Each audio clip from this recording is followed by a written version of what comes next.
Alright guys, so I saw a thing on timing, how the people are changing it, and they do all this stuff to the keys. They grind them and leave the thing loose and hold it in with a lock. I was like, wow, it looks like a lot of work.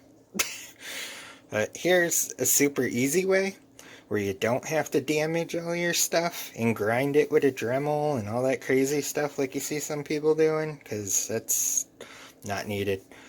If you want to try this super easy way, you take your magneto coil out, and you drill the hole in it 1 millimeter bigger than it comes, which I believe they're 4 millimeter holes, and I drilled them to 5 millimeter.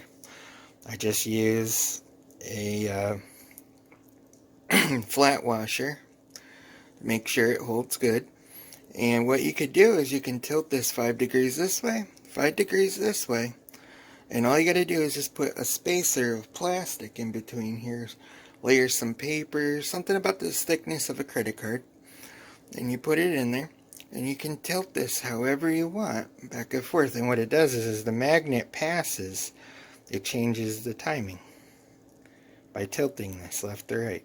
So that's how I do it. Super easy. You don't have to damage anything. You're good to go. Just make those holes a little bigger. Make sure the magnet doesn't hit it though, because you gotta, you'll have play now going back and forth. So put a spacer in, put it to where you want it, change it this way, change it that way, tighten it down, and you're good to go. And you won't have any problems, and you don't have to do all that crazy grinding your keys and stuff, because that's nuts. Alright, peace.